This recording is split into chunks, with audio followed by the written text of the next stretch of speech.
Vicky Marie. Good morning, good afternoon, good evening, wherever you are in this crazy world we're living in. And it is crazy, isn't it? There's a few crazy stories that we're going to talk about today. So many things I wanted to talk to you about. 3 stories in the main here. We've got Travis Decker, the killer dad, still on the run, or in my personal opinion, probably deceased somewhere. But just a video has come out about him in a traffic accident that he was in just a couple of days before he murdered his children. So we're going to look at that. Then we're going to look at this very freaky story about the Annabelle doll and the curse of the Annabelle doll, and the psychic medium, the psychic investigator who was on tour with this doll and who's passed away mysteriously. Is it the curse of Annabelle? Do you believe in these kind of things? I mean, he obviously did, because he was doing a tour about it. And then finally, we're going to talk about this very sad case of Peter Falconio, who's a British backpacker, murdered many years ago now. And his killer, or the person who's been serving a sentence for being his killer, has just died in his Australian prison without disclosing still where Peter Falconio's remains are. And is he really the killer? Did Peter's girlfriend know more about it than she was letting on? It's a very mysterious case. But somebody was held accountable for it, sentenced for it, and now they've just deceased. But they still have not given up where the remains are of Peter's. But, so Peter's family have never been able to bring him, give him a respectful burial, etc. So we're going to look at that. So these are the 3 things we're going to look at today. There's going to be a lot of waffle. I've got a lot of things to waffle about. So I just want to, some people like the waffle. I'm going to present these 3 cases or stories and talk about them all individually. And then later I am going to split them and release them without the waffle, just as the video themselves. So if you're a person basically who doesn't like waffle, you're probably better off waiting for the individual videos to come out. And then, of course, a lot of people like the waffle. So if you like the waffle, you're better off watching the live, of course. There's always more waffle in the live. But I will be splitting it off for people who don't like that, who like shorter videos. So try and please everybody. People pleaser. Try my best to please everybody. I know some people won't be happy whatever I do, but that's okay. So first bit of waffle is thank you, my thank you. So thank you to everyone for watching, for liking, subscribing. Very important for me that you like and subscribe the videos or dislike the videos. At the end of the day, every bit of every bit of God, I can't think straight today. It's hot again. It's hot. So hot. Too hot. Every bit of participation helps towards the algorithm, really, whether it's positive or negative. But we prefer positive, obviously. So, yeah, don't forget to like or subscribe. And then a special thank you to those of you who go that little bit further, my members. I'm going to go over to my Spanish and English channel in a moment. Now, for those of you who don't know, I am a Spanish teacher. I have 2 channels, but I have started putting the crime videos on the Spanish and English channel as well, because people seem to enjoy them on there. I can't put the channels together, unfortunately, or I'm not quite sure how to do it. And everything that I look up about it warns me about doing it, because you can end up losing a channel completely. So, of course, on this channel, I've got not that far off 5,000 subscribers, just 4,000 something. On my Spanish and English channel, I've got nearly 3,000 subscribers. So it'd be nice to be able to put them together, wouldn't it? But anyway, it doesn't matter. It's just it makes double the work when I'm loading videos, etc. But thank you, whichever channel you're watching on. Thank you for new members on the other channel. And that's what I'm going to do now, because on the Spanish and English channel, you think it's confusing? It's very confusing. That was my first channel. So that's YouTube recognizes that as my main channel, and YouTube lets you give away 10 free memberships every month. But they don't let me do it on the Vicky Marie Chats channel because that's a subsidiary channel. So I can only do it on the Spanish and English channel.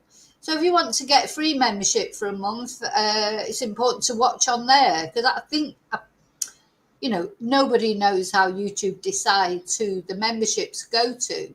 You know, this is something that I'm always asking YouTube, and not me, only me, I'm sure other creators as well, asking YouTube, why can't we choose who we give the free memberships to? But anyway, we can't. So I'm going to give away the 10 free memberships for this month on there. I'm going to do that in a moment. But thank you to all of you that are already members. It's Thursday today. Members live, normally on a Thursday. Got a little bit of a problem tonight because England are playing, the women's England team are playing, the Lionesses in the Euros. So I'm not sure what time yet. But at some point, either today or tomorrow, there will be a members live, as there is every week. And of course, if you remember, you get to use the members emojis as well. But, you know, just apart from anything, you support my channel. It's very important to me as a creator to keep the channel going, along with your nice comments that you leave. I've had some lovely comments again. Thank you. These are the things that keep me going. I want to apologise in advance for not replying to emails. I've got completely lost with emails, actually, but I am going to catch up over the weekend. What else? Yeah, thank you to those who've PayPal'd me. Any way that you have helped support my channel, thank you. But especially watching, subscribing, liking. These are the free ways you can support my channel. It means a lot to me. So I think we'll do that first, actually. Oh, no, I'll say hello to people first. So, hi, replay crew. Hi, lovely lurkers. Hi, loathsome lurkers. And now I'm going to say hello to those of you who are brave enough to venture into the chat. Let me take my banner off. You know, it's still too hot. I'm not quite with it. It is currently 28 degrees. That's cool compared to how it's been recently. But it's so draining, and your brain definitely doesn't work properly when you're too hot. That's for sure. I can't even work out how to take the banner off. Let me come into the chat and say hello to everybody. That'll make me feel better. Hi, Julie. Yeah, 38 degrees yesterday. Julie, of course, is in Spain also. I'm in Spain, in case people didn't know. It was horrible yesterday. It's going to be horrible today. Just counting down the days till August, when it'll be a tiny little bit, hopefully, cooler. At night, at least, shorter days. And then there's only another month, and it's September. And then it won't be long before I'll be whinging about the cold. Yes, probably Julia will be covering the air crash thing in another video. Hi, Skits. Hi, Bluebell. Oh, sorry to hear you're under the weather. Hope you get well soon. Hi, Sean. Yeah, the Annabelle doll. Oh, Sean likes waffle. We're not talking. Hi, Daniel, but we're not talking about Christian in this. Hi, David. No, I don't think they have. Don't think they have. Sean. But anyway, we'll have a look in a minute. David, Bluebell. Yeah, good luck to the England ladies. Oh no, I didn't put my banner as green. I'm not with it this morning. I have to say, I don't know why I slept really well. I've got to say, I did sleep well maybe I slept too well. Do you ever find that? It's like sometimes you sleep that well, you feel like a zombie the next day. I feel like I'm still asleep. Just can't get my brain into gear in this heat at all. And I woke up too late. You know, normally I get up really early, and I was about an hour and a half later getting up. It was still 7:30. I mean, I get up early. but I got up much later than I normally do, and that sets me back. Apart from the heat, I couldn't decide what necklace to wear, couldn't decide what dress to wear, couldn't decide what earrings to wear. I did manage to put my makeup on. I thought, oh, God, my makeup looks okay. But I don't think anything that I'm wearing goes. And then I've got the chair cover behind, so this really weird mixture of colours. Oh, dear me. And I like to colour coordinate normally, but I don't feel very colour coordinated today. But hey, do you know what? It's not the end of the world, is it? The world goes on turning whether Vicky Marie Chats is colour coordinated or not. Okay, let's go. And so, first thing I'm going to do before I forget, because I've forgotten for a few days that I've been meaning to do this, is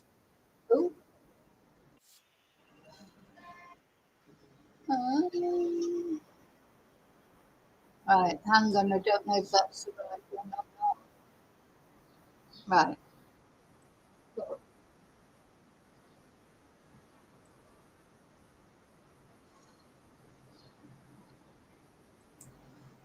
Right.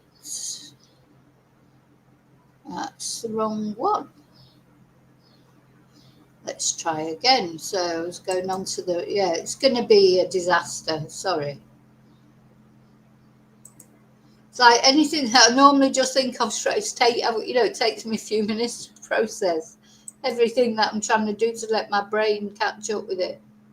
Is it that one?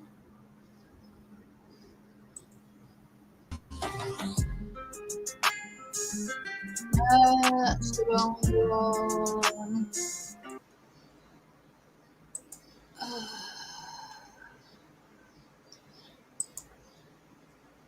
I've got to get onto my Spanish one.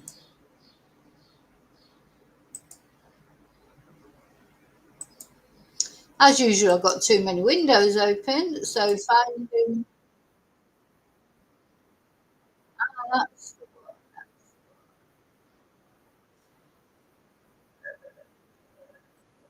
right. Let's see.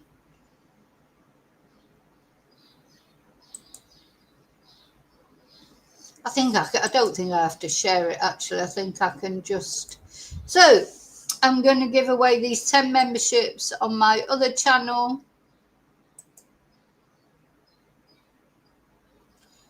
Oh, God, I've got to change over to that channel. Oh, my God, it's a nightmare having 2 channels. Oh, no, that should be right, shouldn't it? I'm going to cry because I can't do it.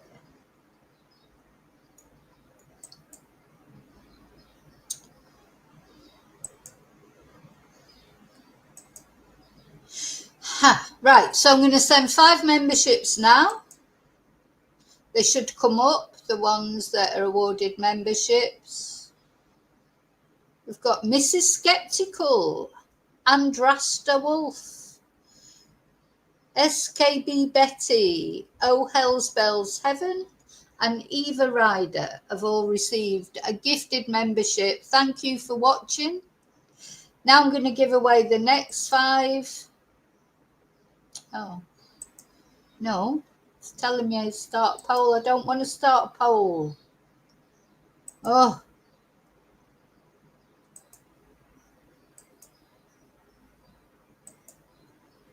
And the next 5 are going to Amanda Southern, Joanne B, Deblina. Oh, Sean the Sheep.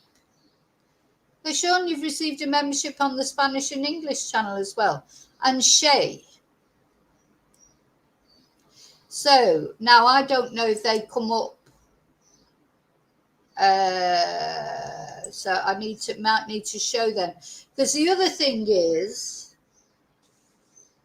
when I'm on one particular channel, the other channel doesn't necessarily come up. So anyway, I've given away those. I've read out who's got them. And thank you for watching. Yeah, Angel, you keep saying it's never you, but do you watch the Spanish and English channel, and have you got your memberships open? I don't think you've got your memberships open, and of course you do have to watch the other channels sometimes as well. So having said that, I've no idea how it works, no idea whatsoever. Maybe now you're working again, maybe you'll join us in the members. That'd be good. Be nice to see you in the members. So where had I got to? Hi Angel, by the way. So first thing we're going to talk about is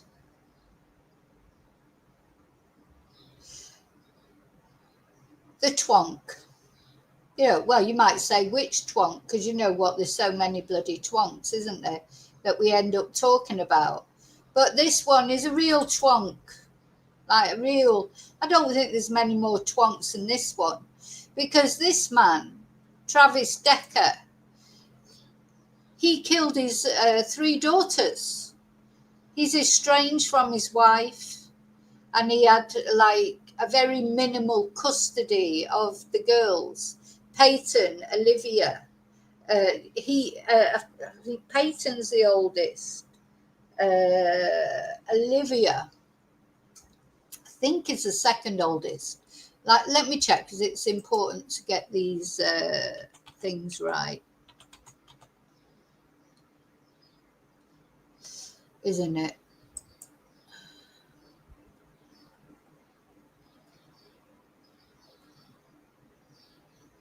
See.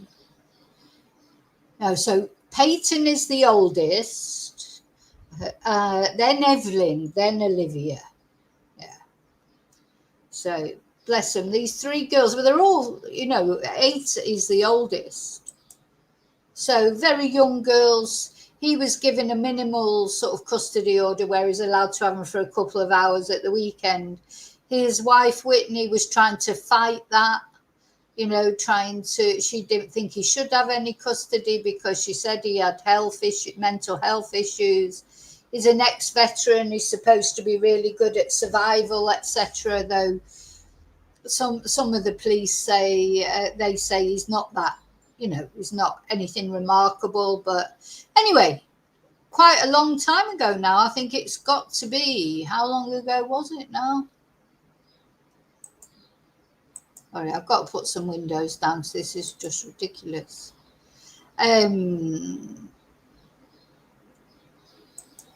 It's got to be 2 months ago now, surely.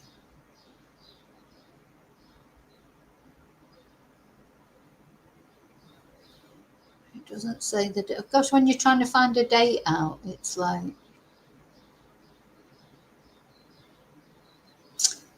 So yeah, Peyton is 9, Evelyn 8, and Olivia 5.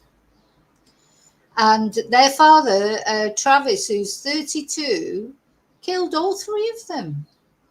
And not only that, I mean, it was horrific because, he tied their hands behind their back and put plastic bags over their head at a campground. Now, he then disappeared completely. I still can't find the actual date that it happened. God, you'd think it'd just be easy, wouldn't you? Just to look up a date.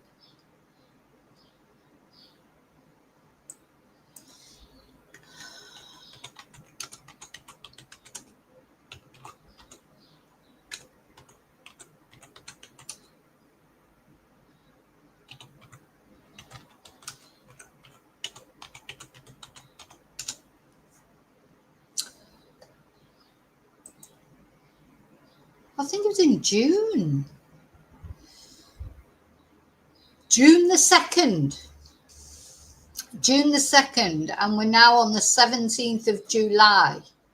So it was a long time ago. And these poor girls were found dead near a Washington state campground. And since then, nothing is known of Travis. I mean, there's been a couple of false sightings. I mean, these sightings, they waste so much police time, don't they? Because obviously if the police, let me take that off now because I just want to show you this news article. I know, people's heart is in the right place when they report sightings of people like this, but it wastes so much police time. They have to go and chase it down. There's been 2 sightings, supposedly, of Travis, at least 2, that the police have had to go and waste time and effort researching, and it hasn't been Travis. I would be very surprised if this man is still alive. I think he was probably dead right from more or less day one. I'm just surprised they haven't found his body in the vicinity of the girls' bodies. But he may have gone into the water, or he may have gone and, taken his life somewhere where he knew he wouldn't be found quickly. Maybe he didn't want to be found. Maybe he wanted to waste police time. But then I think, well, why would he? I mean, once he'd killed those girls, why would he want to, stop the police from finding his body? He left the girls openly. The girls weren't hidden at all. They were right near his truck. His dog was there, all his belongings, his phone, etc.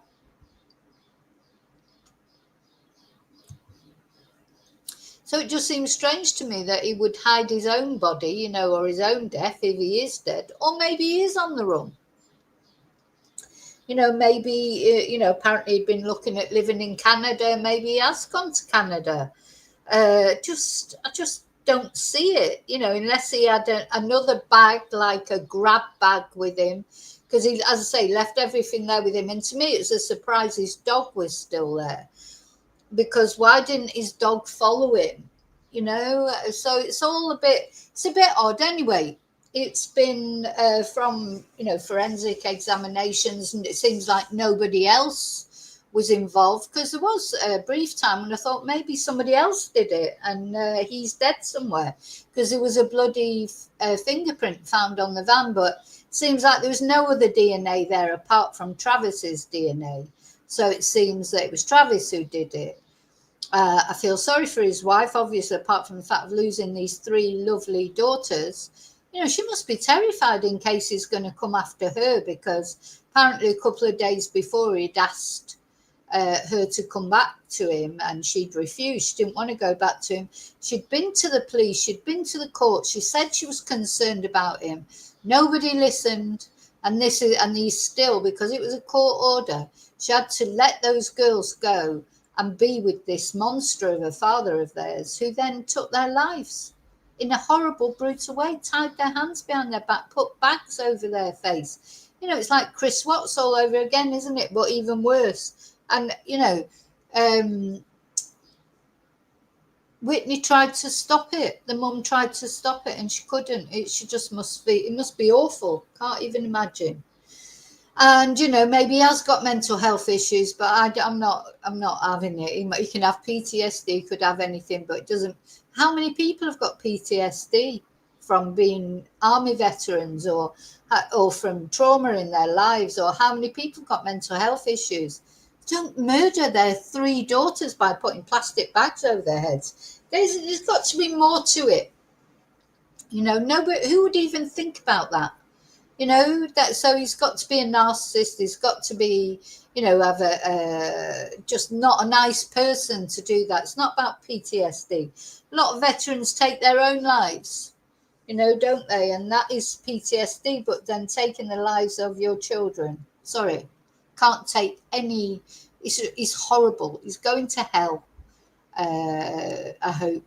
Anyway, I've got no sympathy. I have no sympathy for him. So let's have a look at this interview. So what we're going to look at basically is just the only news, really, if you like, because, the police have been looking for him all this time. They're still looking for him. I think they'll find him in the end, but I think they will find his body. That's my own personal opinion, but we'll see. I'm surprised they haven't found him already. They haven't. So he may be on the run somewhere. But so this video has emerged. This video was taken just a couple of days before he did this terrible act to his daughters. And he apparently, it was the second accident he'd had. I mean, you can see that his head's not really all there. I mean, and he was homeless, I think, and this, that, and the other, and he was probably paranoid. I expect there's drugs involved. You know, I just can't believe that anybody could do that unless they were having some sort of psychotic break due to drugs or alcohol or whatever. Who could do what he did in the cold light of day? Anyway, so apparently he'd been involved in 2 accidents in his truck. Both times he'd gone into the back of somebody. So he's obviously distracted. Anyway, this video now has just been released of the 2nd accident. And that's what we're going to watch. When I find it. Yeah, there it is. So yeah, it's an interesting video because it does show that apparently the guy who spoke to him, the guy whose car he went into, said he was aggressive, he was distracted, he was acting very odd, and he just seemed to be paranoid that he was going to go to prison. So let's have a look from the beginning. Public has never seen before. It's a look at Travis Decker the public has never seen before. The King 5 investigators have obtained a video of the alleged killer in Wenatchee that was tucked away in police files until now. Glad you're with us at 6:30. I'm Greg Copeland. I'm Joyce Taylor. Chris Ingalls has exclusive new details about the man accused of murdering his 3 daughters. 1941. It's the most routine of calls. A fender bender on the street just outside a Safeway store in Chelan County. 35-1941. Responding Wenatchee police officer Timothy Jeffress walks up to 2 men. In days, one of them will become the most wanted fugitive in the country. That's Travis Decker in the white T-shirt, just after his truck rammed this Ford Mustang at a stoplight. The police report says Decker was cited for no insurance and following too closely. Last of Decker, first of Travis. The officer's dash cam recorded this encounter 3 days before Decker picked up his daughters, Peyton, Evelyn, and Olivia, from his ex-wife's home, and police say killed them at a campsite outside Leavenworth. In the manhunt that followed, investigators released photos and this Ring doorbell video of the 39-year-old Decker. But this video, at 19 minutes, 41 seconds long, is more revealing. The man whose car Decker hit declined an on-camera interview, but he described Decker as nervous. So here he is. So yeah, he looks very distracted, of course. You know, when I look at him, like, he looks like an ex-army person. You know, he's quite muscly, isn't he? And I just think about those little girls. You know, what a man, eh? What a big man he is. What a big man to murder 3 little girls. God, you know, wow, what a man. What a man. Just makes me so angry, you know. There he is with his big muscles and everything. And, oh, yeah, you know, life's not treating him very well. So, oh, I know, I'll take it out on my 3 little daughters. Just foul. Foul, foul, foul. And fidgety. He kept telling me, please, not to call police. The man said he was sympathetic, but had to report. Oh, please don't call the police. I don't want to go to prison. Oh, my God, because I'll bump into some real men there, not little kids that can't stand up to me. No, just pathetic coward. Pathetic coward. Oh, no, don't ring the police. Because I've got plans to kill my daughters. And I wonder how this man feels. I mean, obviously it isn't his fault. But, you know, you just think, God, and the police that do come, I think the police do come. How do they feel? Everybody will be thinking, oh, maybe we could have done something. Maybe we could have stopped. Everyone will be blaming themselves except him.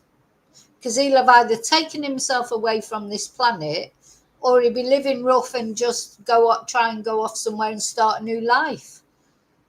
What a coward. Look at him. He's broad, he's muscular. Just overpowered those girls and murdered them brutally. Foul. To crash. And Decker looked almost intimidating to me, although it was more a vibe than anything Decker said. Yeah. In the video, we see Decker with his arms crossed, looking almost bored.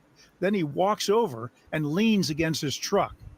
Later, he sits on the bumper and then rests his head on the truck bed like he's exhausted. But it was the conversation with the crash victim that was the most unusual. I could tell he was not in his full senses, the man said, describing Decker's odd questions and answers and his body language. Decker complained, "I'm going to jail," and the man couldn't seem to convince him that he wouldn't be jailed over a minor traffic accident.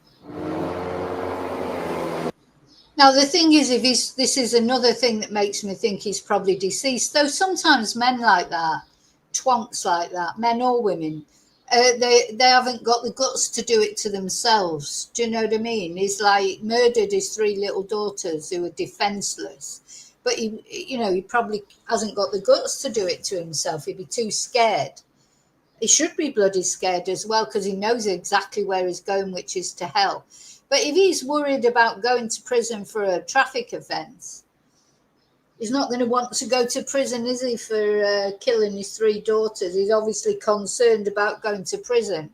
So that's, I do feel that he may have taken his life. I don't know. And when they said there was a bloody fingerprint on the truck, because he didn't kill the girls, there wouldn't have been any blood, I don't think, from what he did to the girls, because it was, as I say, tying their hands behind their back and putting a bag over their head.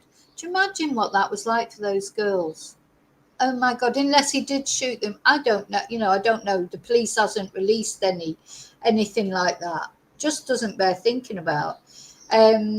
Maybe he has done something to himself, but yeah, big man, big coward, scared of going to prison. Yeah. In the days after the girl's disappearance in early June, we reported on court records revealing Decker's mental health issues, that he was homeless and living out of his truck. This was one of 2 car crashes that may have been more evidence that the former Army Ranger was spiraling out of control. King 5 obtained this brief police report from his first car accident on May 4th, in which the caller was rear-ended by a truck continued on. With a license plate number, police determined the hit-and-run driver was Travis Decker. Yeah, so that's 2 similar accidents, that he'd had within a short space of time. Both of him going into the back of another car. So he's obviously, distracted. The victim in that accident declined an on-camera interview, but said he did not pursue charges because his white Honda CR-V was not damaged.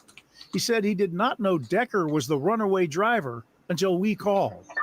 3 weeks after that hit and run, the dash cam video of the next crash ends with Decker extending his hand in what would become an uncomfortable 9-second long handshake, with Decker asking the man if he'll be okay and holding a firm grip. The crash victim told me today that his heart stopped when he saw a Facebook post 4 days later that said Decker had disappeared with his 3 daughters. This whole thing's been very upsetting to him, and he doesn't want to believe that he could have had anything to do with pushing Decker over the edge. But Joyce and Greg, I got to tell you, after watching this man's demeanor on the video, after talking to him in the way he talked to Travis, treating him with respect, he didn't have anything to do with that. He just got caught up in this terrible situation that nobody's ever going to be able to explain. Wow, incredible that you got access to that. Thank you. Yeah. And you can see a lot more from the King 5 investigators in their monthly spotlight streaming right now. The latest episode dropped today. Just download the King 5 Plus app on your TV and you can watch for free. It's a look at Travis Decker. The public. So I just want to show you that because that's the latest thing that has come out about it. Hopefully there'll be some news soon. He'll be either caught or they'll find his remains. I can't decide what I think is a preferable outcome. I wouldn't care if he was deceased, of course, but then it'd be quite nice if he was brought back to face up to what he'd done. So, I don't know. But anyway, whatever it is, I'm not in control of it. He's in control of it.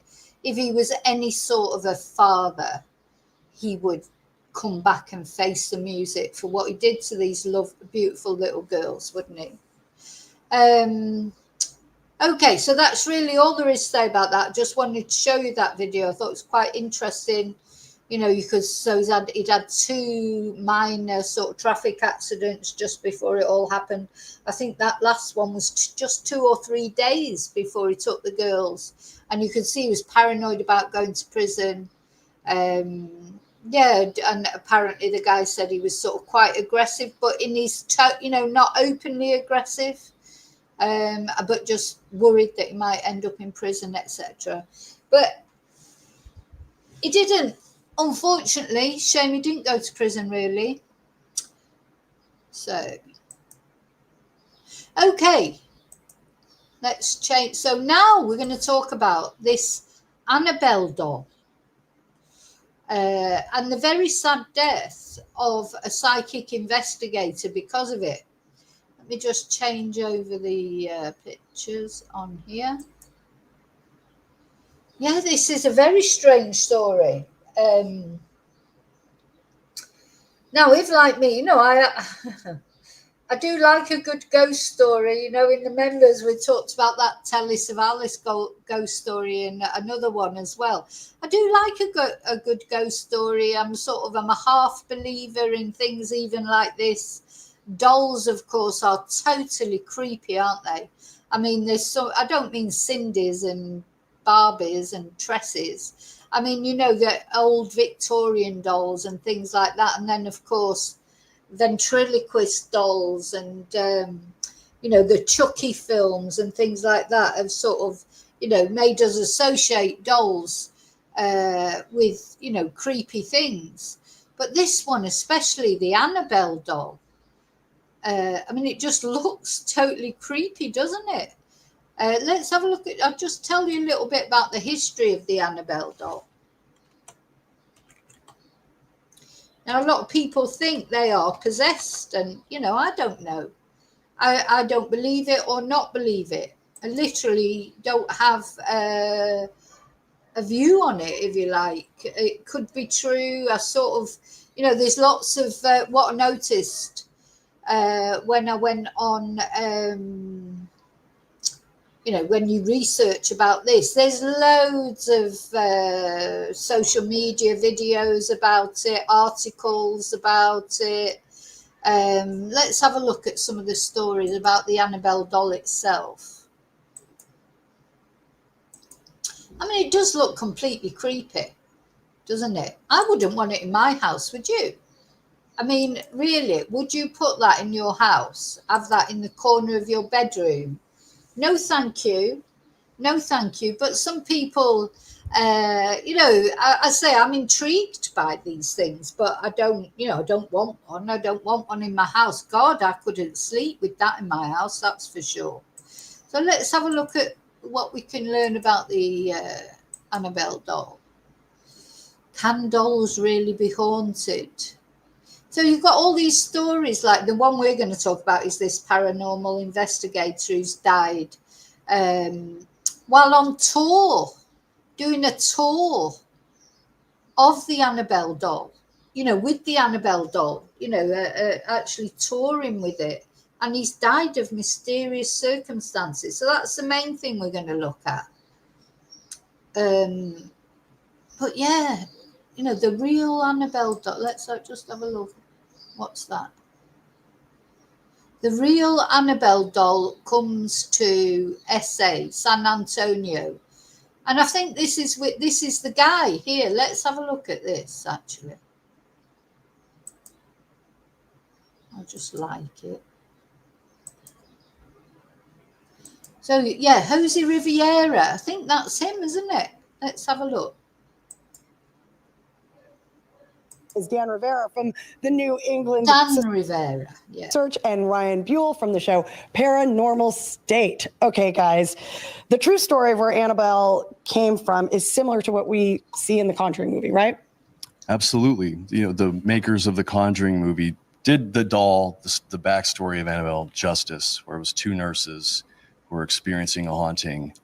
They brought in a psychic, thought it was a little girl. They invited her to stay. They got her a doll, a Raggedy Ann.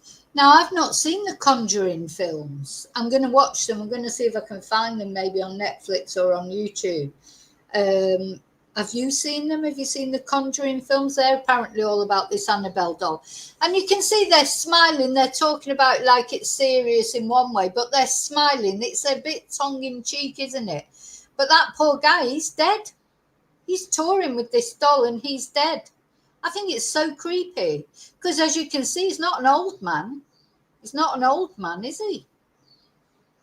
I mean, it could be just a coincidence, but I don't know. What do you think? And doll as like a gift, and then it wreaked havoc. And that's one thing that's different from the doll we see in the movie, right? Yeah, it's different because, the Raggedy Ann doll is copyrighted. So when Warner Brothers went to Mattel and said, hey, can we use your doll for a horror movie? They were like, no. Yes. Okay, so are we safe here with the doll? As safe as one can be, right? I mean, we are taking precautions. So they've put a tarot card up there, the devil tarot card. I mean, just asking for trouble, really, aren't you? And funnily enough, actually, in tarot, the devil normally means like being, you can't move on from things. You're trapped, enslaved, or that kind of thing. I mean, honestly, I'll be glad when I finish this video, actually, about this doll, because just looking at that doll now gives me the absolute heebie-jeebies. Cautions. Okay, the case is blessed. Everything about it is intentional.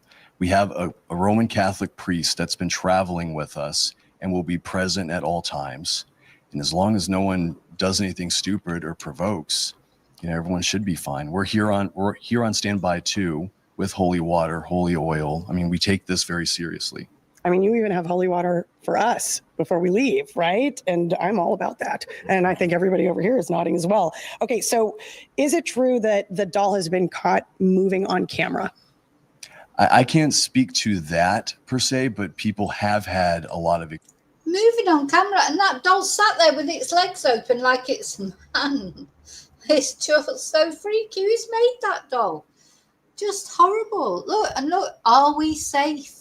Well, he's not safe, is he? experiences with the doll. I know we talked about that a little bit earlier. Okay. And Dan, you have a story too, right? Yeah, the first time when I built this case and moved Annabelle into it, we had an event that evening.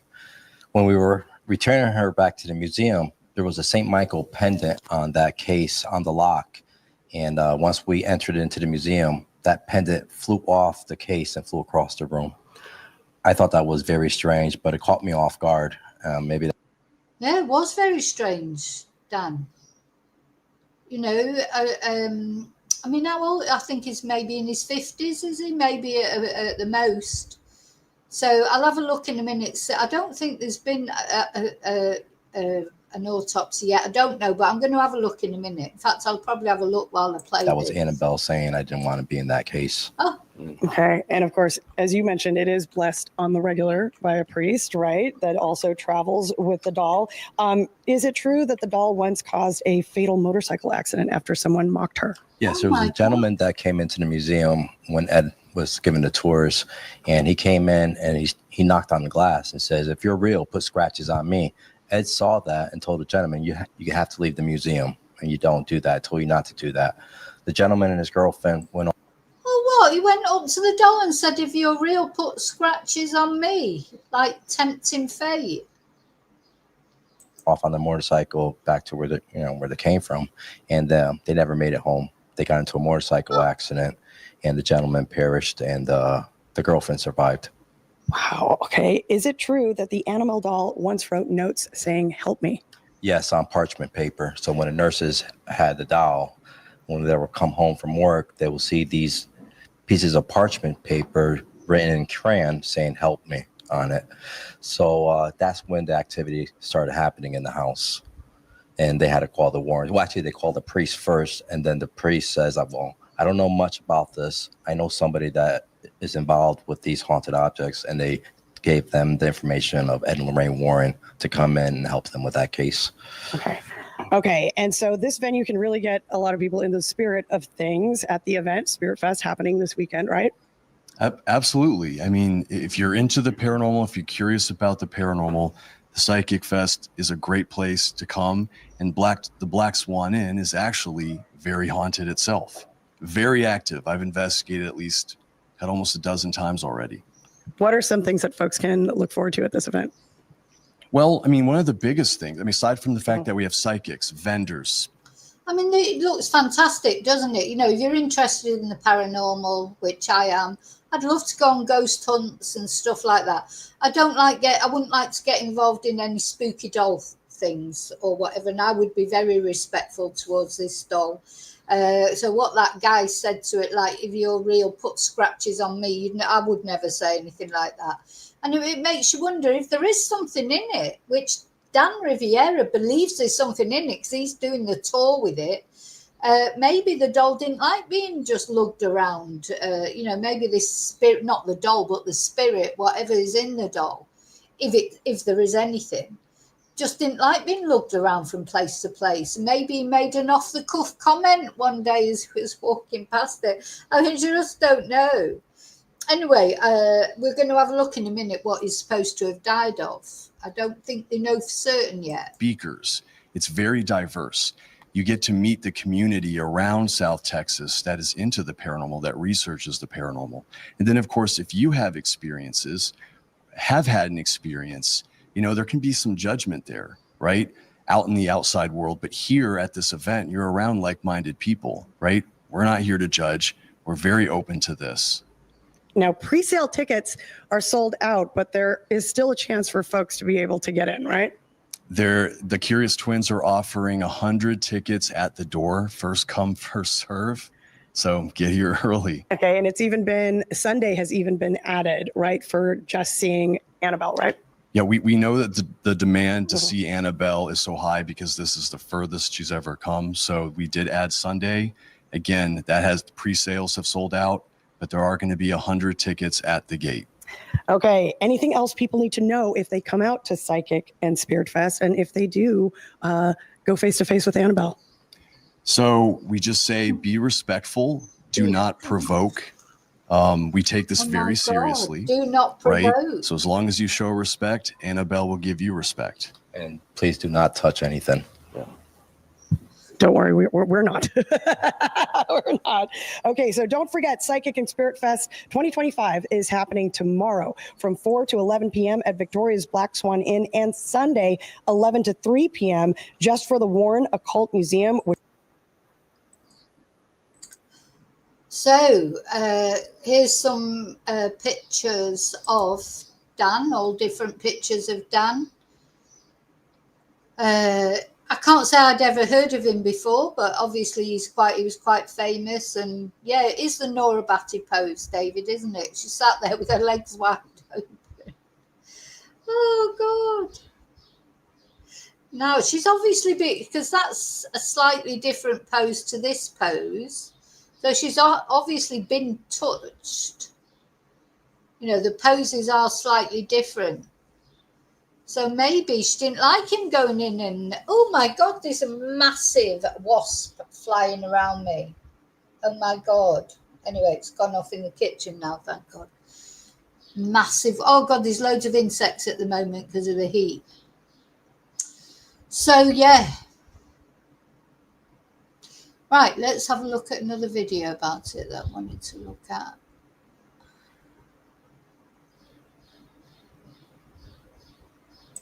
And turn that one off. Trying to put some of these windows down.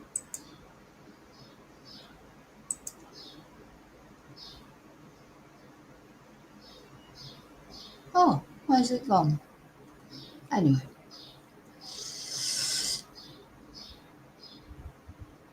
Let's have a look at this. Police share findings into the Annabelle doll handler. So he's her handler.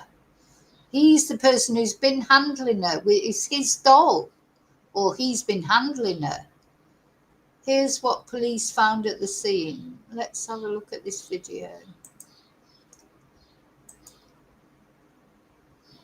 Annabelle doll expert Dan Rivera, who died at 54 years old on July 13th while touring cross-country with the So what, 54 years old? horror relic. Pennsylvania police sharing a report on X July 16th saying Dan was discovered by coworkers in his hotel room. USA Today previously reported he was being given CPR when first responders arrived. The report now noting nothing unusual or suspicious was observed at the scene, as law enforcement awaits results from Dan's autopsy, with no cause of death details being shared, but the reports listed natural causes for now. Dan was a longtime member of the New England Society of Psychic Research, which held a viewing of the Annabelle doll hosted by Dan one day before he died. Now the organization saying in a statement, their tour with this supposedly haunted Raggedy Ann doll will carry on. Oh. Quote, we believe with all our hearts that Dan would have wanted the work to... Oh my God, they're carrying on the tour. Now, you know, probably Dan did die of a heart attack or something like that. You know, plenty of men in their 50s or women in their 50s that, you know, die of heart attacks all the time. And if he wasn't touring with a haunted doll, nobody would have really thought anything of it. You know, that's the time when people do get heart disease, etc. And sometimes stress can cause it, or, you know, heat, of course. That's why they tell people in this terrible heat, you know, to just not go out too much and not make too much effort, because if you've got any kind of heart problem, it's going to be worse in the heat. And it may be that whether Dan had been touring with that doll or not, he may still have died. But it just seems a bit weird to me. And he believed in it. You know, he was the one that was telling people to be respectful, etc. So, you know, it's he believed in it, didn't he? He believed in the Annabelle doll. So it just makes you wonder, maybe she was sick of touring. Maybe she'd had enough. Maybe she thought, I'm sick of this. Everybody keep looking at me and what have you. I mean, you know, it all comes down to whether you believe in these kind of things or not. And that he did believe in them, of course. But the police are saying no suspicious circumstances. You know, don't know. Continue. The group was founded by legendary demonologist Lorraine and Ed Warren, whose work inspired the Conjuring horror franchise, including their haunted history with Annabelle, whom the pair once said was demonically possessed. Oh my God. You know, this is what I mean, these dolls. I could have nightmares about that. Beyond terrified. We don't know what's going on or what to do. Can you help us? Yes, we can. Firstly, there's no such thing as Annabelle, and there never was. Ghosts don't possess such power. I think what we have here is something extremely manipulative. It's something inhuman.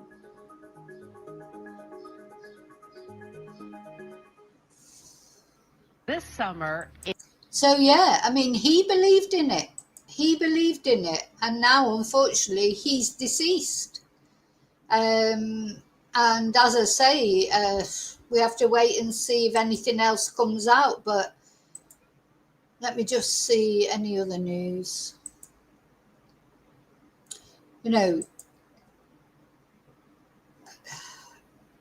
just seems a bit, I mean, of course, it's news all over the world. It's in the Spanish news.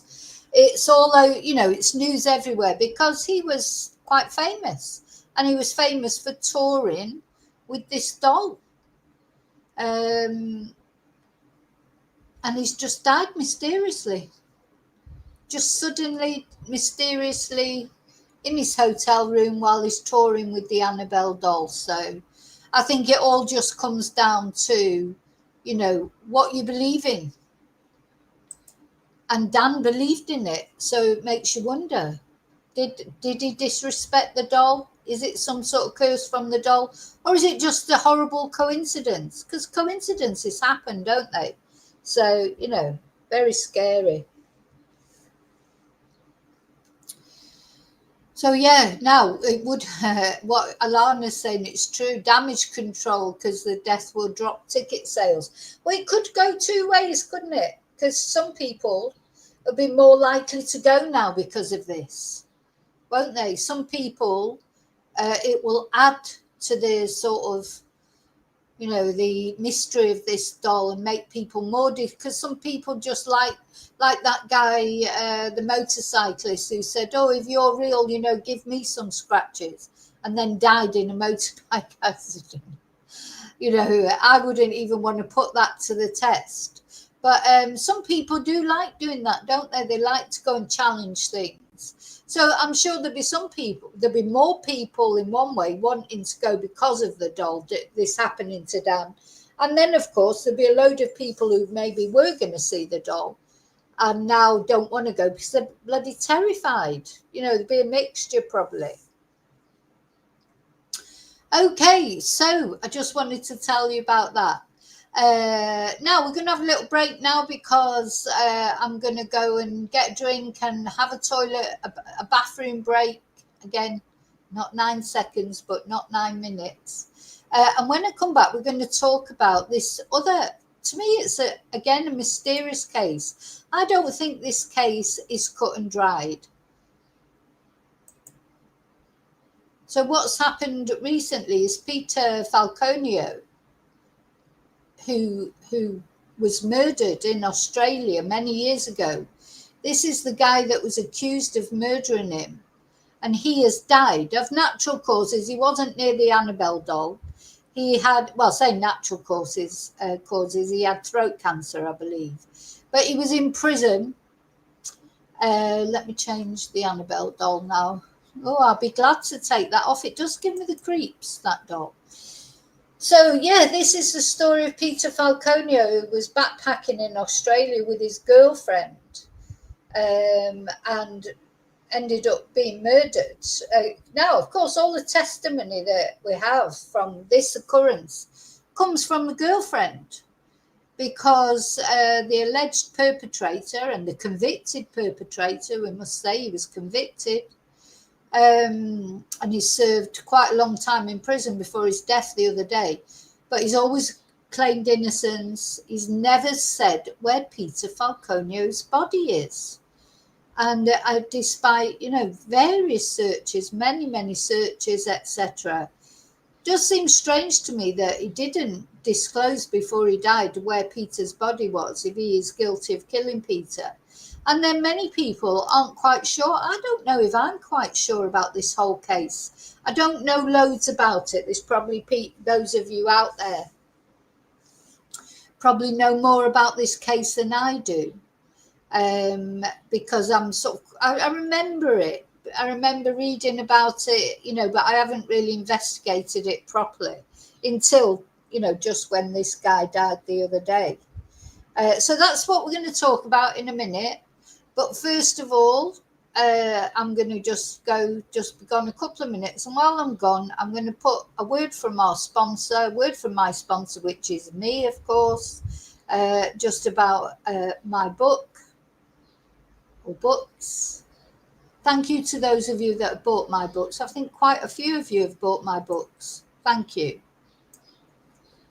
Hey, it's me, Vicky Marie. Did you ever want to know a little bit more about me and my background, how I came to become interested in true crime, how I ended up in Spain being a Spanish teacher? If you want to know a little bit about me, a little bit more about me as a person, you can find my book, Confessions of a Spanish Teacher, on any Amazon site, wherever you live in the world. And I believe that everyone has a story to tell, and this is my story. So it's the story of how I grew up in Manchester in the UK on a council estate, and very humble beginnings, and my journey through personal tragedies, disastrous romances, and triumphs to become a single mum, a Spanish teacher, and an interpreter living in Spain, and eventually a YouTuber. Reporting on true crime. So it details my various experiences with people and places over 20 years of teaching, over 20 years now. Ooh, where did that go? Of teaching Spanish and interpreting through the backdrop of the recession, financial uncertainty, severe flooding, and living through COVID. I hope you will find it funny, sad, amazing, silly, serious, and stranger than fiction at times.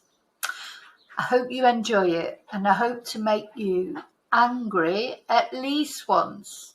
I hope to make you cry at least twice, and I hope to make you laugh many, many times. So thank you for all your support on my YouTube channel. And if you want to know a little bit more about me as a person, then you can find out there. So thank you so much. See you very soon in the next video. And as always, till then, may your God go with you. Bye.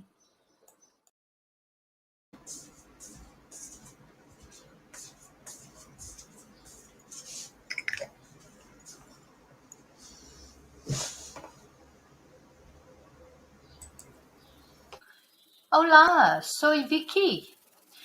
And are you wanting to learn Spanish? Have you been trying to learn Spanish and it's just you can't put the words together?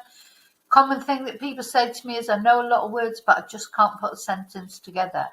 So I'm here to tell you how you can learn Spanish through English. Learn how to make sentences, not phrase book Spanish. Learn how to ask questions, answer questions. Right from beginner or whatever level you are, if you're struggling in putting it all together, there'll be a level I can offer you a solution. So I've been teaching Spanish for over 20 years to English-speaking people. And these are the books that I have written. Break the Language Barrier Level 1 for beginners. Level 2 for intermediate or sort of pre-intermediate. Level 3 intermediate. Level 4 upper intermediate. And level 5 for advanced. Because really level 5 is to practice what you've already learned. So if I'm back. So yeah, let's just watch this. As I say, this is a case I'm not that knowledgeable on. There's other cases that I talk about that I'm much more knowledgeable on, and this is not a case that I know a lot about. So I've been researching it, and I'm just going to, first of all, I'm just going to play this video, which I think is very interesting, talking about it. Okay, let me just take that off. Hope I'm not being haunted by Annabelle now. I mean, the one thing I do know is so very sad because Peter Falconio, his family have never had his body, you know, to be able to say goodbye to, lay to rest respectfully, etc. You know, where is he? Why has his body not been found? I think these things are very important, aren't they? But anyway, let's watch this video. That will give you more of a background if, like me, you're not that sort of sure about it.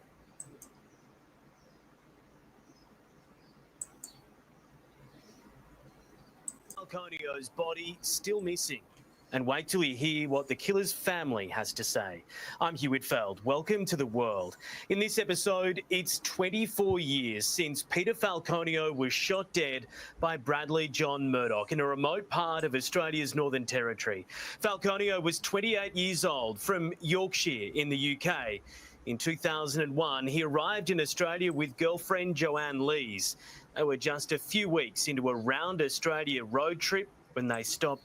Yeah, that's it, Joanne Lees. So it's just anyway, when you hear the story of what happened, it does seem strange, but then you can't believe that she could be involved in this. But I remember at the time, one thing that I do remember, although, you know, because when this happened, I wasn't really that into true crime as I am now, didn't take loads of notice of it. You know, things are on the news, aren't they? And you sort of vaguely remember them, but not all the details. But I remember feeling a little bit, oh, this is a strange story. And I think the general feeling at the time was that the girlfriend did know more about it than she appeared to.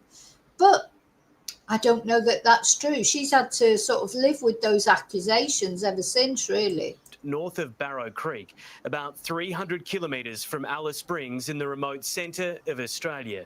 They'd been waved over by a driver who'd been following them. Falconio got out after being told there were sparks coming out of their orange combi van. He was shot in the Now, I just want to say something about that. This is something that happens quite a lot in my area. People driving past you and they beat you, point to your car tyre. Now, they don't shoot you in the head, hopefully, like this guy supposedly did to Peter, but they're trying to rob you. It's a common thing here. So, if somebody's make sure you don't stop. Somebody's driving past you.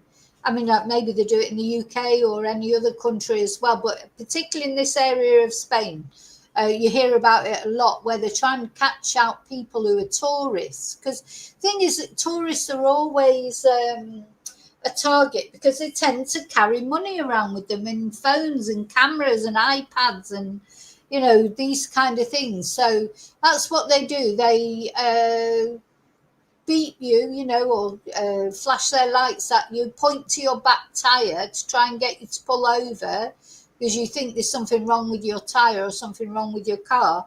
And then they're like in a team, so one of them will distract you looking at the tyre, talking, and the other one will be in your car seeing if you've left your handbag in there or any valuables.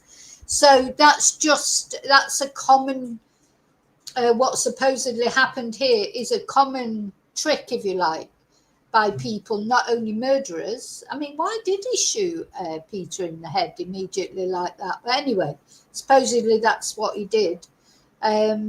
Literally, as soon as Peter got out the car, he was shot in the head. After being told there were sparks coming out of their orange combi van, he was shot in the head. Lise was bound up and kidnapped, but she later escaped into the shrub and raised the alarm. Make no mistake, this happened in the middle of nowhere. Fear was quickly rampaging through isolated outback communities and backpackers, most of them from overseas, who travel to Australia for new experiences. The movie Wolf Creek, inspired by this real-life horror. At the time, Falconio's family hoped he'd be... Oh, that was interesting. I thought Wolf Creek was inspired by Ivan Milat, but I'm probably wrong. He's another one that I'd like, one day I'll have to do. I don't think I've done a video about Ivan Milat. Another piece of scum, basically. But yes, Alana, I do that. I'm just warning other people there. I'm aware of these things. I would never stop for someone. In fact, it's happened to me, someone pointing at my town, I've just carried on driving. I would go to a police station and stop outside there before I would have a look. But yeah, I always call my angels, not only for things like that, like when I don't feel safe, but if I'm going into a place and I think, oh, this is going to be awkward, I don't know if it's going to work out properly or not.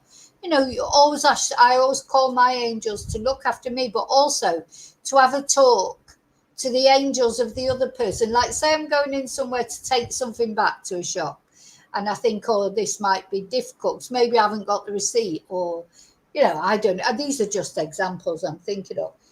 So before I go in, I get my angels to go and talk to their angels. So put them in a good mood. Because, the thing about in Spain, everything's arbitrary.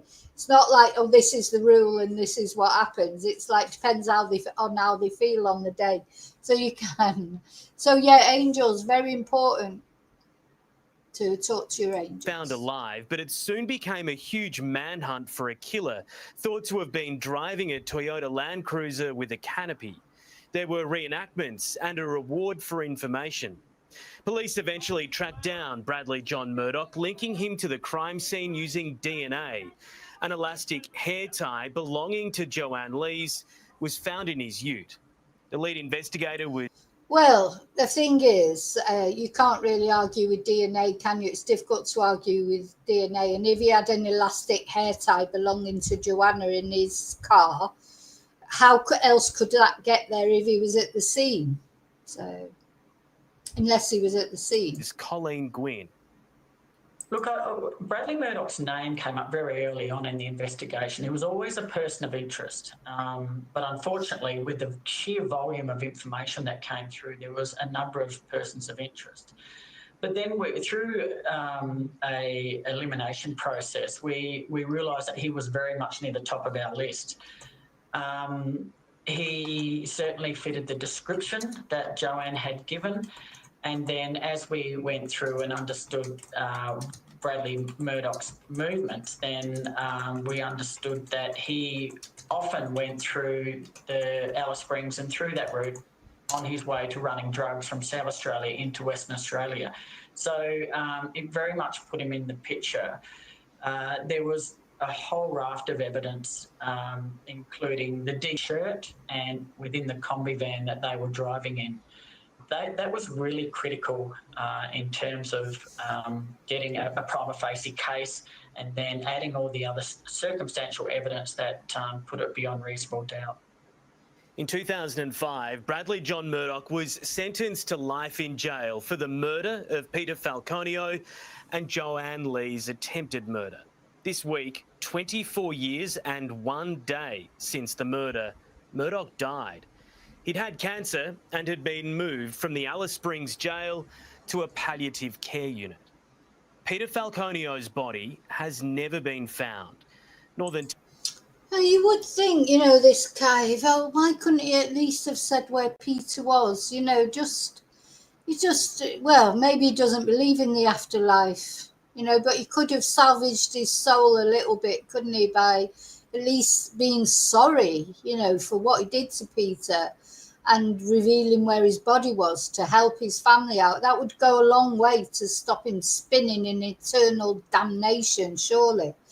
I just, and the other thing is, why did he do it? It does seem like, I suppose, robbery maybe was a motive, or maybe he was thinking of assaulting Peter's girlfriend, so maybe SEX was partly the motive, maybe a combination of the two. Maybe he just saw an opportunity. It just shows you can't even feel safe when there's two of you travelling together. The thing is, these twonks, they'll always take advantage of situations, won't they? Territory Police saying in a statement, it is deeply regrettable that Murdoch has died without, as far as we are aware, ever disclosing the location of Peter Falconio's remains. His silence has denied the Falconio family the closure they have so long deserved. We continue to appeal to anyone who may have information that could lead us to Peter Falconio's remains to come forward, no matter how small the detail may seem. A reward of 500,000 Australian dollars is available to anyone providing information that leads to the discovery. I mean, that's a lot of money, isn't it? $500,000. Because even though this guy is deceased, maybe he told somebody, or did he just, maybe he didn't want to say where Pete was because that's admitting to his family that he did it, because I believe his family believed that he didn't do it, as often happens. So maybe the reason he didn't disclose, try and save his soul and disclose why Peter was because he doesn't want to disappoint his family. But it's a shame that he didn't. Of Peter Falconio's remains. The case isn't really closed, according to police in the Territory. But here's South Australia's Police Commissioner Grant Stevens. The opportunity to, resolve that part of this horrific crime is now lost forever. I can't imagine what the family are going through, but I'm sure they were hopeful that, prior to his passing, he would have disclosed the location of Peter Falconio's body. And I think that's an absolute tragedy. I think there's an element of evil there and malevolence that he just had no compassion and took this to the grave with him, not without any regard for the impact it would have on the Falconio family. There are those who hold out hope there may be clues hidden somewhere. Here's Colleen Gwynn again. I'm hoping that he's spoken to someone about the whereabouts of Peter, talked about what happened after he committed those crimes, and perhaps now that he has passed, that those persons may either be less intimidated to come forward and provide that information to police, or be enticed by that large reward to come forward. Following Murdoch's conviction in 2005, Joanne Lees spoke outside court in Darwin. 7 News has been speaking with Peter Falconio's parents. They've told us in a statement, the awful thing is our family's future with Peter was cruelly taken away. Upon hearing that Murdoch had died, they said, our first feeling was of relief. It's like a weight has been lifted. Even now, we still hold out hope that his remains will be found. Today is no doubt tough for them. Then there's Bradley John Murdoch's family and his supporters. There are even those who, after all these years and all the evidence, forensic and circumstantial, believe Murdoch didn't do it. His family embarking on a very... You know, I mean, this is this denial that we talk about a lot. If there was that DNA evidence and her ponytail thing, her, hair thing was found in his possession, then really that's pretty damning evidence, isn't it? I mean, I can see that you don't want to believe that your loved one has done something like that. And we've seen the power of denial, haven't we, in many cases that we talk about. It's pretty scary, actually, how much denial people can be in. But normally, once the forensic evidence confirms things, like in this case, why would he have her ponytail thing in his possession? Why? So that to me would just seem obvious he was there at the scene. DNA, you cannot argue with DNA. Very public campaign of character rehabilitation. To many, they say Bradley Murdoch is known only for the events that led to his conviction in 2005 for the murder of British backpacker Peter Falconio, a crime for which he has always denied responsibility from his arrest until his death. But to those who truly knew him, he was much more than the headlines, they say. When given the opportunity, Brad was a devoted father, father-in-law, and proud poppy who never missed a chance to brag about his grandchildren. He was a beloved brother, uncle, and friend. Throughout his years in custody, Brad was well liked and respected by fellow inmates and correctional officers alike. He earned the affectionate title of uncle from many Indigenous prisoners, recognising his efforts to offer guidance, support and practical help whenever he could. So, yeah, they're making him out to be some sort of, saint or whatever, such a lovely person, a good father.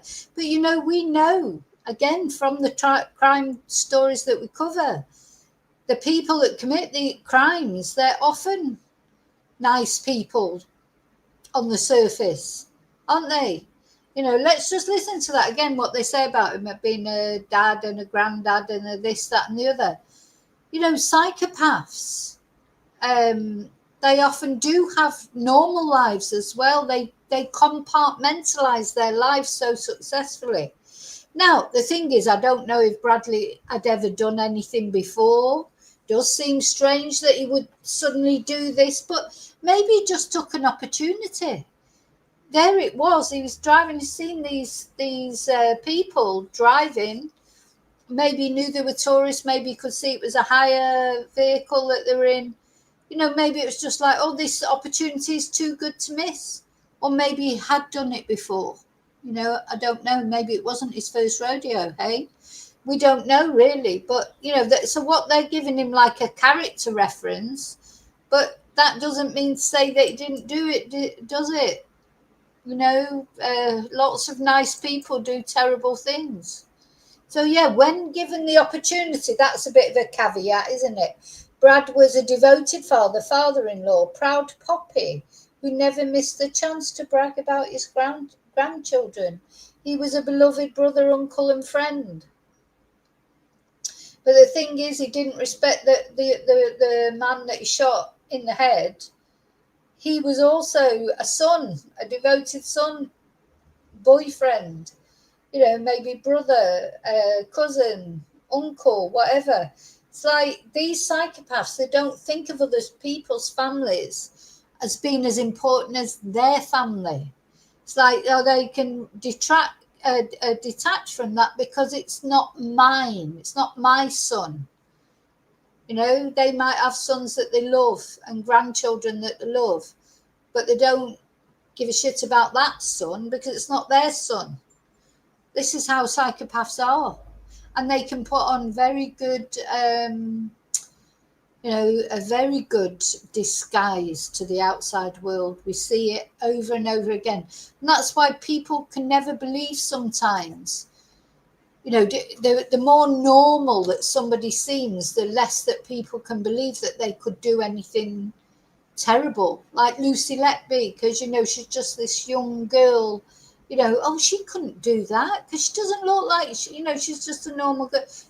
People are evil inside. Erin Patterson, she's a good mother. She wasn't a good mother. She had all this evil lurking inside her, and men, as men or women, it's the same for everybody. A psychopath is an absolute master at hiding in respectable society. Brother, uncle, and friend. Throughout his years in custody, Brad was well liked and respected by fellow inmates and correctional officers alike. He earned the affectionate title of uncle from many Indigenous prisoners, recognising his efforts to offer guidance, support and practical help whenever he could. They go on to say that he had hoped to be granted mercy, a form of clemency available under Australian law. I found him completely different than what I expected. He was quite articulate. And this is a person who was pretty rough and ready, what I call a man's man. And he had beautiful handwriting. He hardly made a mistake in pages and pages of instructions. He gave evidence that... He had beautiful handwriting. He couldn't possibly be a psychopath if he had beautiful handwriting. Honestly, some of these lawyers, you just think, no offence, but come on, look at him. He had beautiful handwriting. So, yeah, he must be innocent, mustn't he? He wasn't guilty. And a couple of days later, the jury came back and said he was guilty. No, he's always maintained his innocence to me. Crime author Robin Bowles befriended Bradley John Murdoch during his time in prison, interviewing him multiple times over 3 years, spending around 50 hours with the murderer. In regard to the question about will we ever know where the body is, Brad's always said that he doesn't know where the body is because he didn't kill Peter Falconio.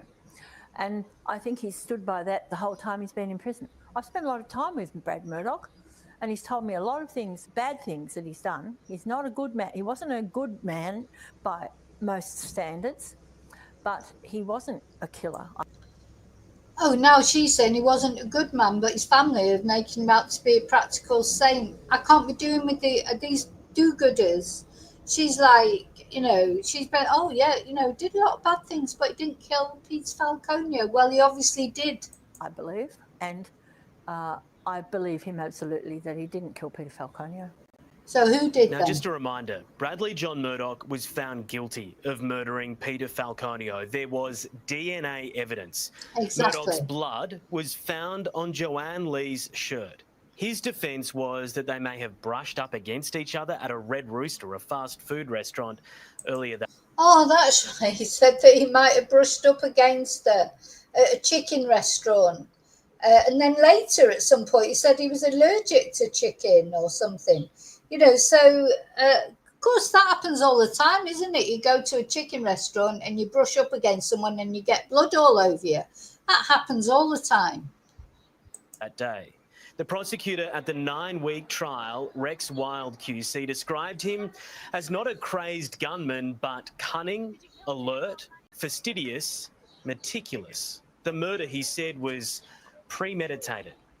As a 21-year-old, Murdoch had been given a suspended sentence after hitting and killing a motorcyclist in South Australia. He had previously been to jail for shooting at people at an Indigenous football match in Western Australia. In 2003. Wow. So he'd already been accused of killing someone. He'd been shooting at people. He's not a nice person. His family making him out to be some sort of saint, for God's sake. He was and his lawyer saying, he had beautiful handwriting. Acquitted of raping a 12-year-old girl.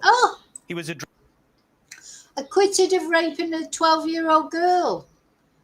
Oh my God. Now, obviously he was acquitted of that. But, when I did jury service, One of the cases I sat in on was somebody who's accused of molesting a child. And I think they were maybe about 12, 11 or 12. And when they got up into the dock, they had to give evidence, the defense lawyer just wrapped them in, just wrapped them in knots. Because you try asking a 12-year-old to remember exact details of what happened a year earlier. And this defense lawyer, it was horrible watching actually, because the guy probably was guilty, but the victim and his friends, they just sort of melted in the dock really, because the defense lawyer was intelligent, clever, tricked them out, got them to say wrong days, wrong times, challenged everything they said. And in the end, this poor kid, a lad it was, he just didn't know, he did sort of cock up his story. Now, it may be that the guy was innocent and the lad got his story wrong because it was wrong. Maybe it was not a true accusation. But it didn't come over like that. It came over that he literally, like any 12-year-old would, 11, 12-year-old would, or any if you ask me what July the 12th last year, even though you might have had this altercation with someone or this incident, you would remember the incident, but would you remember the exact times and things like that, what day it was? Don't know if you'd remember all that, and especially if you were young. So what I'm trying to say is, although he was acquitted, and we must just think of him as innocent of that because he was acquitted, doesn't necessarily mean, in my opinion, that he was innocent. Not in combination with all the other things that he did. If that was just the only thing he was ever accused of. But, he's a bad man. He's a bad man. Drug user known to sip amphetamine-laced tea and smoke marijuana. Bradley Murdoch would have been eligible for parole in 2032, but under the Northern Territory's no body, no parole laws, he would have had to have revealed his secret about what he did with Peter Falconio's body to be considered for release. The question for detectives now, does anyone else hold Murdoch's secrets? Let's dive into 5 other big stories we're following right now. Republican House Speaker Mike Johnson is back. Yeah, sorry, no, we're not going to jump into the other stories. So what do you think? I mean, let me know what you think. Do you think that, the guy is guilty and he was guilty and for some unknown reason, probably because he doesn't want to admit to his family that he's lied all these years and said that he didn't kill Peter. He won't want to admit that to his family, so that's perhaps why he's not admitted it on his deathbed. But you know what? He'll be paying for it now. He'll have gone to hell. To just sort of stop someone like that and then just shoot them in the head and and then not disclose where their remains are, torture their families for many, many years. Just put all that together with all the other things that he did. He's definitely going downwards, not upwards, isn't he? So there you go.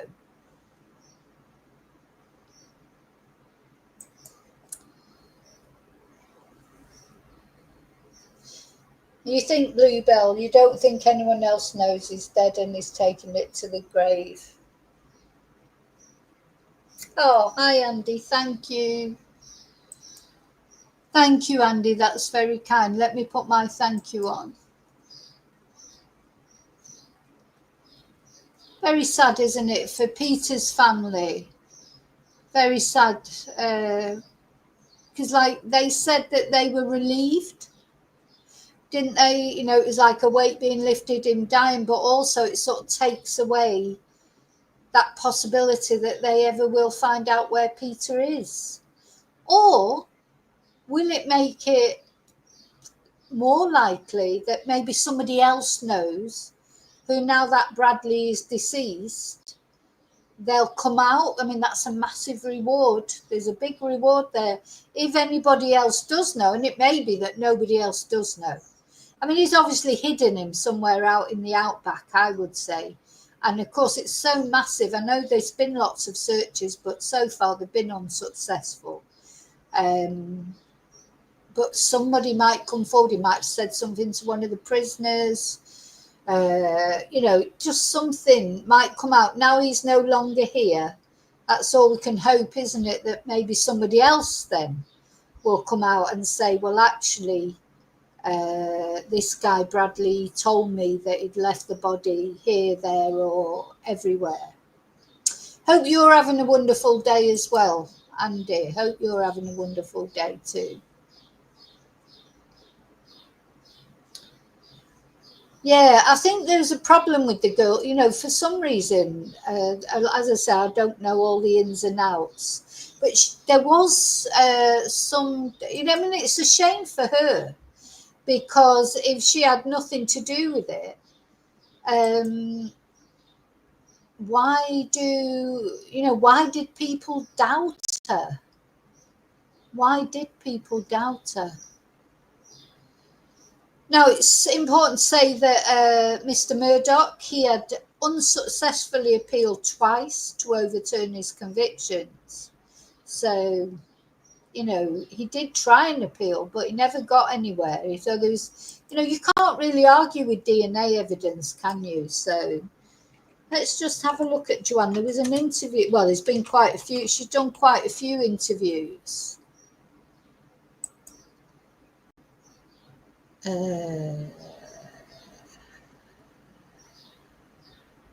Yeah, his family say he was a gentle giant.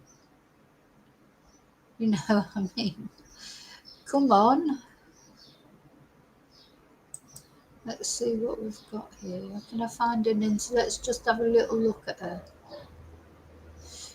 I think the body language experts, so-called, of course there are no body language experts really, they were a bit down on her, I think. Let's see. Just want to have a look at a little bit of her interview.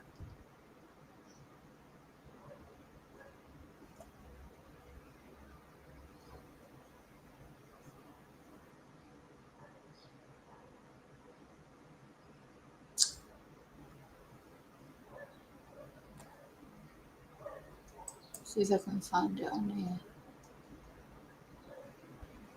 So there's lots of documentaries, of course, about it. Let's just see if I can.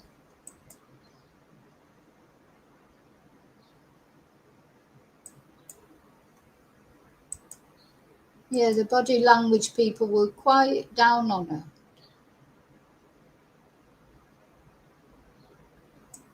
I want to see her being interviewed. Right, let's put, where's the sound? But she wouldn't speak to the press. So maybe she knows a bit more. Joanne, that now is the time to go out. Oh, that wasn't really much of an interview with her, but yeah, I'm sure there are interviews of her out there. Yeah. Are you going to come up? Oh, kangaroo, look at that, the price of that. Oh my God. You going to join me for a cup of coffee? Kangaroo. I do like a kangaroo.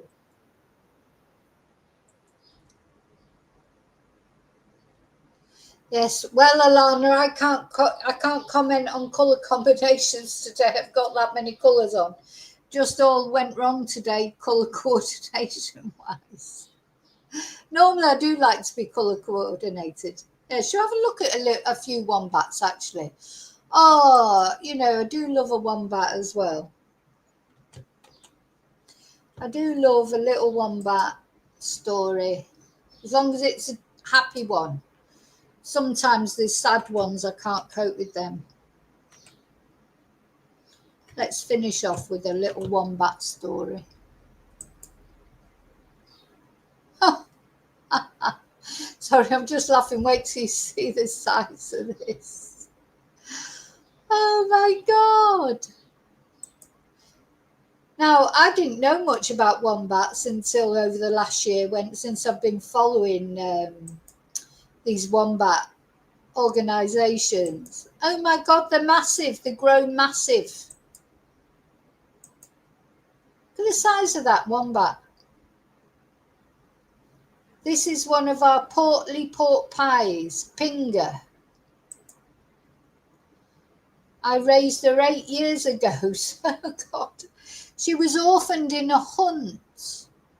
She's a right little rascal and she lives in our main sanctuary, but she still comes home every night to play inside. She's very naughty wombat.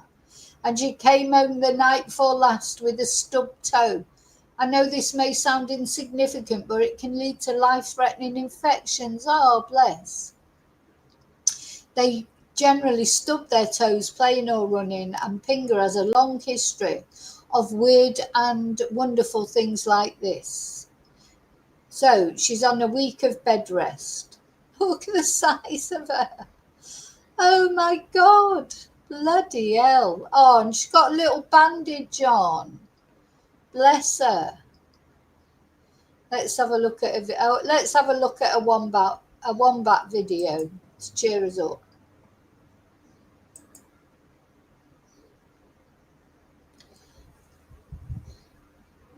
Oh. They do get big though, don't they? You know, they start off so tiny when they are, when they orphan them. And then they get massive. God. Sort of like a cross between a bear and a dog and a mole and a bit of everything.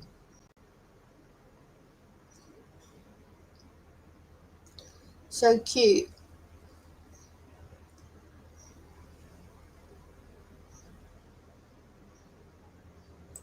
Let's find some baby ones.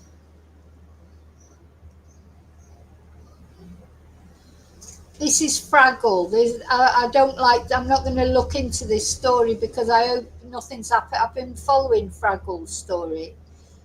They haven't been well, bless them. So I don't want to hear any sad stories. So this is Kevin. Oh, here's a baby one.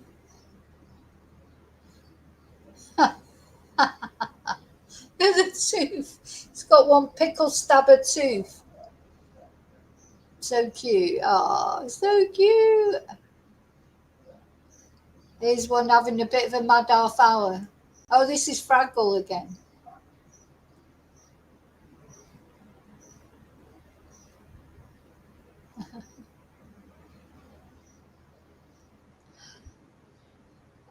He's having a little zoomies. Oh, I don't know how these people do it because it's lovely. You do get some lovely things like see these little ones like this and save their lives. But there's some very sad stories. That's why I couldn't do it. I couldn't cope with the sad stories. Just couldn't cope with it. Oh. Like, leave me alone. I was asleep there. I was sleeping all cozy. You're disturbing me. Disturbing me. Alana. Oh dear, you can't think of the drop-ins on the road. But, you know, I don't know. You've just got to, I think with animals, you just, you know, just accept it, don't you? You do a lot of cleaning. I spent my whole life cleaning up after my 3 dogs. Oh. But yeah, they rescue these animals. It's fantastic. What does their teeth get me? Look at their teeth.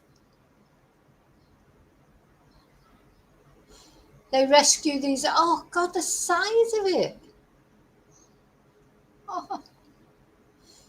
Because a lot of them, like kangaroos is the same. They get orphaned, you know, because their mums get run over or, I don't know, hunted or whatever happens. And so these little ones, they would die otherwise, wouldn't they? Because they're not old enough to live without their mums, and these people take them on. And sometimes they find them and they're ill, and they have to go through heartbreak. It's the heartbreak I couldn't cope with. Let's have a look for the kangaroos.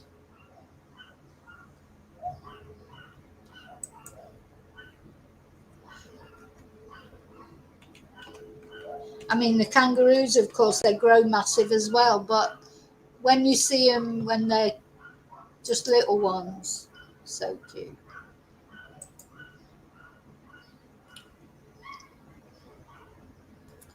No, they start off so tiny. Look at little Pippa. She's a lot bigger now, but look at her, so cute. And they have to take them out and teach them how to hop, but she just wants to get back in her pouch. Yeah, thank God there are people who do these kind of things. Thank God for them. So cute. They deserve to live as well. So, just like us.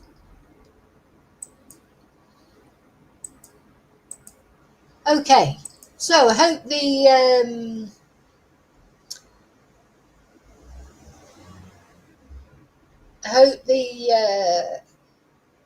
kangaroos and wombats have made you smile.